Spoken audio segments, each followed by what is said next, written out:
this is Doug Stewart, the Godless Evangelist, spreading the word of reason. I differ from most atheists in that I actively promote atheist prophetizing, or what you could call godless evangelism. Why do I have this position on spreading the word of reason? First, I find religious belief hilariously funny, and discussing it is an endless form of entertainment for me. Secondly, it's even in the score. On every street corner there's a church, mosque, synagogue, temple that actively indoctrinates its congregation, and they never end with a Q&A session. Also, most religions, specifically Christianity, have a very active apologetics movement. Lastly, religion is what I call the 4 Ds: delusional, despicable, divisive, and therefore dangerous. So it should be kept on a short leash. Irrational belief hurts people. So, godless evangelism is a real contribution to humanity. Is spreading the word of reason ethical? Aren't I just imposing my opinions on others just like the religious? Well, my opinion, unlike religion, isn't hurting people.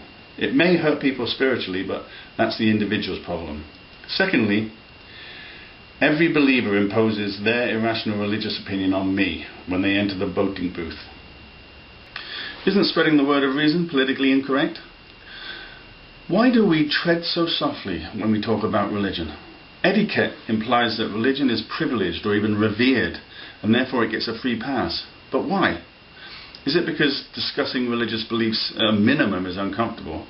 It may even be considered a personal attack that may likely result in aggression or even violence. So to me, kowtowing to religion isn't courtesy, it's cowardice.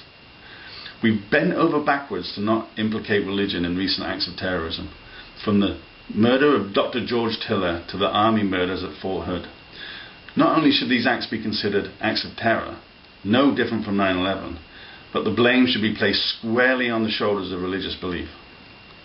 For example, if infidelity is the cause of divorce, should we have a war on divorce? If speed is the cause of car accidents, should we have a war on car accidents?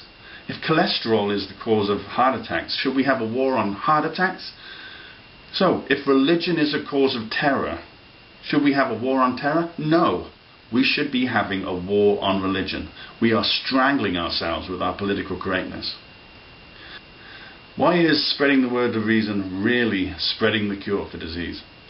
Religions are superbly evolved means. A meme is a cultural idea that is transmitted by repetition, similar to biological transmission of genes. Religions spread by replicating their viral memes, just like diseases spread by replicating their viral genes.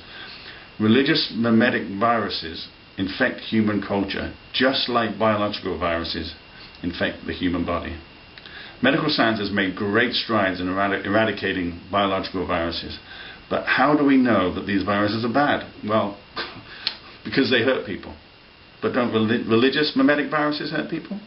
Statements in the holy books, such as, for example, the Bible, Deuteronomy 17:5, stone them with stones until they die, concerning unbelievers. Or the Quran, 489, seize them and kill them wherever you find them.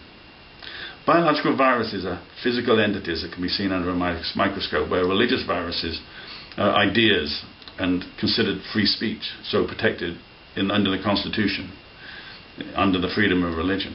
So, for a mimetic virus, the First Amendment is like making it illegal to immunize against biological virus.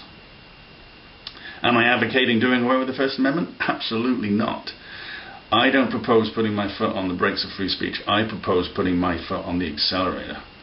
The comedian George Carlin, one of the most ardent atheists, said jokingly, the 11th commandment should be, keep thy religion to thyself. I totally disagree. If you're sincere about your beliefs, you should be prepared to talk about them.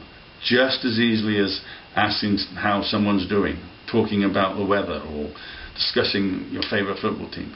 You should have the conviction to discuss how Jesus saved you, or how it feels so good to submit to Allah. My guess is that there are enough rational people around that they'll look at you like the fruitcake and nutcase you really are.